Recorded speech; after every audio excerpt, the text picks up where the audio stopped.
Today we will discuss about the process of photosynthesis. Photosynthesis is the synthesis of glucose from carbon dioxide and water in the presence of sunlight and chlorophyll.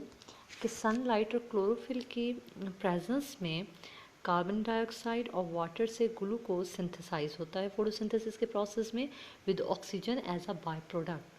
अब photosynthesis का जो process है ये anabolic process है। इसको हम anabolic process क्यों कहते हैं? क्योंकि इस प्रोसेस में लार्जर मॉलिक्यूल सिंथेसाइज होते हैं and it is an important component of bio energetics in living system. और इसके अलावा जो nearly all life depends on it, तमाम लाइफ जो है फोटोसिंथेसिस के प्रोसेस पे डिपेंड करती है। अब हम देखते हैं कि ये कौन कौन से ऑर्गेनिजम्स में होता है। इट अकर्स इन प्लांट्स, तमाम प्लांट्स फोटोसिंथेसिस का प्रोसेस करते हैं for their food preparation. Some protist, कुछ प्रोटिस्ट भी फोटोसिंथेसिस का प्रोसेस कर रहे होते हैं like algae and some bacteria. और कुछ बैक्टीरिया जो फोटोसिंथेटिक बैक्टीरिया होते हैं वो भी फोटोसिंथेसिस का प्रोसेस करते हैं। अब हम जनरल इक्वेशन देख लेते हैं फोटोसिंथेसिस के प्रोसेस की। कार्बन डाइऑक्साइड जब वाटर के साथ रिएक्ट करता है in the presence of light energy and chlorophyll, then it produce C6H12O6 which is glucose, oxygen as a by product and water. ठीक है, तो ये जो है ये जनरल इक्वेशन है फोटोसिंथेसिस के प्रोसेस की। अब हम देखते हैं कि फोटोसिंथेसिस के प्रोसेस में प्लांट्स कार्बन डाइऑक्साइड और वाटर कहाँ से लेते हैं। तो हम देखते हैं intake of water and carbon dioxide. तो सबसे पहले हमें पता है कि water and carbon dioxide are the raw materials of photosynthesis, और प्लांट्स जो हैं have mechanism for the intake of and transport of these raw materials. अब हमें पता है कि सॉइल में वाटर प्रेजेंट होता है, वहाँ से प्लांट्स अपने रूट्स के थ्रू सॉइल से वाटर को एब्जॉर्ब करते हैं थ्रू ऑस्मोसिस। ऑस्मोसिस हमें पता है, ऑस्मोसिस क्या है? Osmosis is the movement of water from a dilute solution to the concentrated one through a membrane. तो वाटर की जो मूवमेंट होगी ऑस्मोसिस के प्रोसेस के थ्रू प्लांट्स सॉइल से रूट्स के थ्रू और रूट हेयर्स के थ्रू एब्जॉर्ब करेंगे। अब वो वाटर जो है ट्रांसपोर्ट होगा लीव्स तक, किसके थ्रू? जाइलम वेसल्स के थ्रू। जाइलम वेसल्स जो हैं वो वाटर ट्रांसपोर्ट करेंगे to all parts of the plant. अब हम देखते हैं कार्बन डाइऑक्साइड के। कार्बन डाइऑक्साइड प्लांट्स कैसे इनटेक करते हैं? तो जो एयर है दैट कैरीज कार्बन डाइऑक्साइड, जब एयर एंटर होती है लीफ में थ्रू स्टोमेटा। स्टोमेटा क्या है? Stomata are the tiny pores which are present on the surface of leaf. तो स्टोमेटा की ओपनिंग के थ्रू जब कार्बन डाइऑक्साइड एंटर होगी लीफ में, तो क्या होता है कि लीफ में जो एयर स्पेसेस होती हैं वहाँ से मूव करते हुए वो कहाँ पहुँच जाएगी? Around the mesophyll cells. Mesophyll cells में जहाँ एक्चुअली फोटोसिंथेसिस का प्रोसेस हो रहा होता है। अब this air carries carbon dioxide which gets absorbed in the thin layer of water surrounding mesophyll cells. अब ये क्या होगा कि ये कार्बन डाइऑक्साइड जो मेसोफिल सेल्स के सराउंडिंग में वाटर की थिन लेयर होती है उसमें जाके क्या हो जाएगी? एब्जॉर्ब हो जाएगी। तो from here the carbon dioxide diffuses into the mesophyll cells. वहाँ से कार्बन डाइऑक्साइड डिफ्यूज़ होती है मेसोफिल सेल्स में और फिर फोटोसिंथेसिस का प्रोसेस होता है। अब हम देख लेते हैं मैकेनिज्म फोटोसिंथेसिस का डिटेल से। तो हमें पता है कि photosynthesis occurs in two phases, दो फेजेस में फोटोसिंथेसिस का प्रोसेस होता है। Number 1 light reactions and number 2 dark reactions. पहले हम लाइट रिएक्शंस देख लेते हैं। ड्यूरिंग फर्स्ट फेज क्या होता है कि light energy is captured. Light energy के प्रेजेंस में जो रिएक्शन हो रहा होता है उसको हम लाइट रिएक्शन कहते हैं। और इस रिएक्शन में क्या होता है कि high energy molecules like ATP and NADPH are produce. Light reaction में ATP और NADPH बनते हैं जो कि हाई एनर्जी मॉलिक्यूल्स हैं।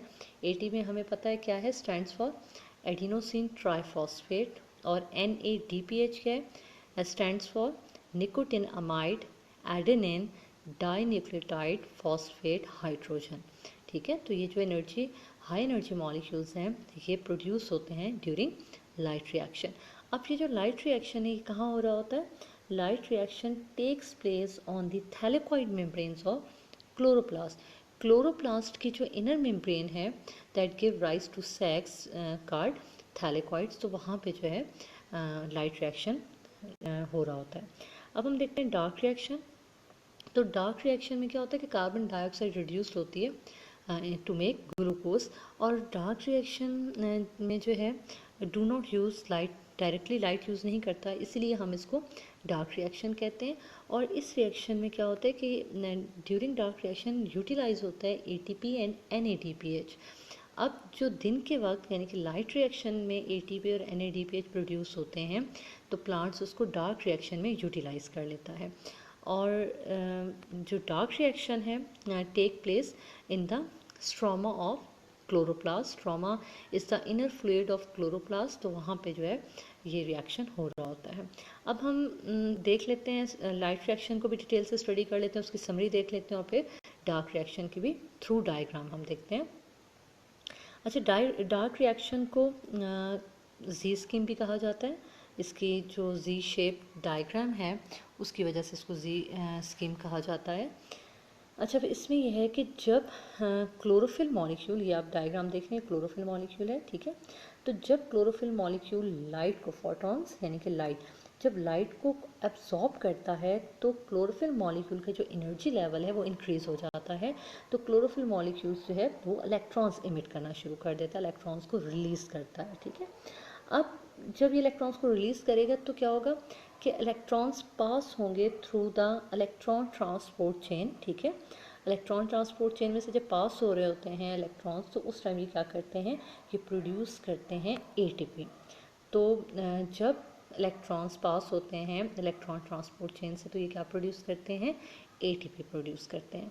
अब आप देखें कि क्या होता है कि जब लाइट, इसके अलावा क्या करती है कि लाइट ब्रेक करती है वाटर मॉलिक्यूल्स को, यानी कि जिसको हम फोटोलाइसिस कहते हैं। Photo means light and lysis mean break down, ठीक है।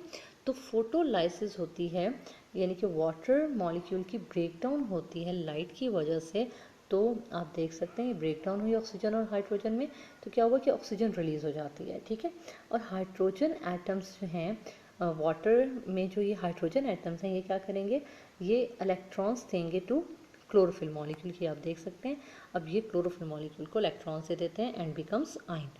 अब उसके बाद क्या होता है कि जो इलेक्ट्रॉन्स हैं क्लोरोफिल के, ठीक है, ये जो क्लोरोफिल के इलेक्ट्रॉन्स हैं, ठीक है।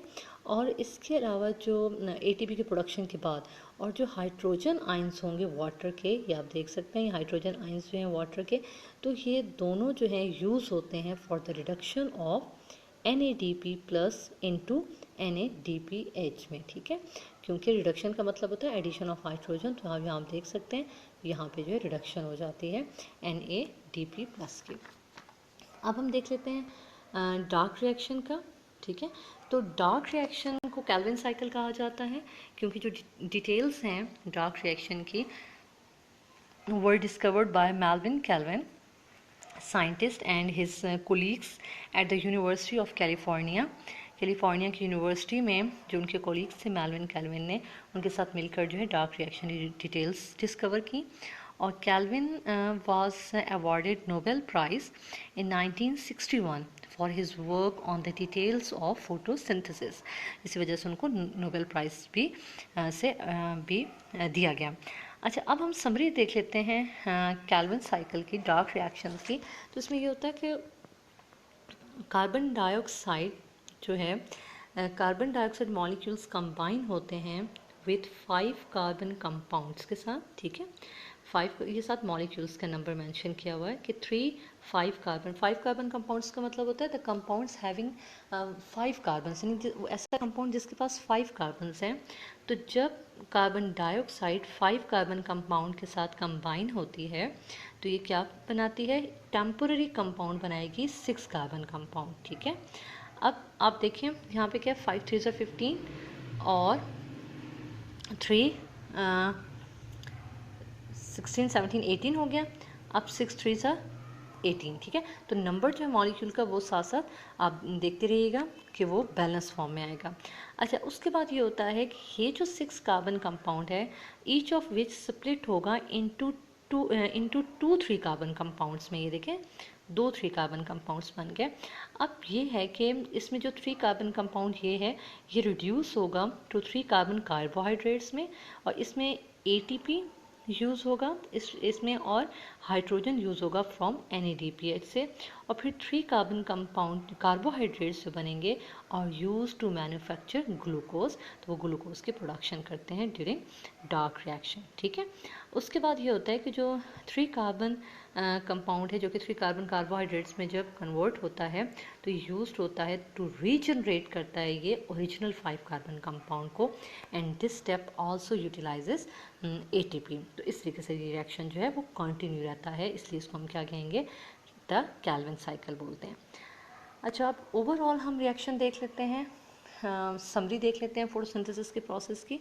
तो अभी हमने देखा कि लाइट रिएक्शंस तो थैलेकॉइड मेम्ब्रेन्स में हो रहे होते हैं, जो कि डायरेक्टली लाइट एनर्जी को यूज़ कर रहे होते हैं कमिंग फ्रॉम द सन, और वाटर की जब ब्रेक डाउन होती है, फोटोलाइसिस का प्रोसेस होता है, तो ऑक्सीजन रिलीज होती है। ठीक है, और लाइट रिएक्शन में ATP प्रोड्यूस होता है, high energy molecules, and NADPH produce होता है। और उसके बाद जब डार्क रिएक्शन होता है, तो डार्क रिएक्शन हमें पता है स्ट्रोमा में होता है, थैलेकॉइड क्लोरोप्लास्ट के स्ट्रोमा में होता है, और कार्बन डाइऑक्साइड की रिडक्शन होती है ग्लूकोज में। ठीक है, और फिर जो लाइट रिएक्शन में ATP और NADPH प्रोड्यूस होता है, तो डार्क रिएक्शन में प्लांट पे हाई एनर्जी मॉलिक्यूल्स को यूटिलाइज कर रहा होता है। और ये सारा जो प्रोसेस है, लाइट रिएक्शन, डार्क रिएक्शन, ये कहाँ हो रहे होते हैं, ये सारे रिएक्शंस में क्लोरोप्लास्ट में हो रहे होते हैं।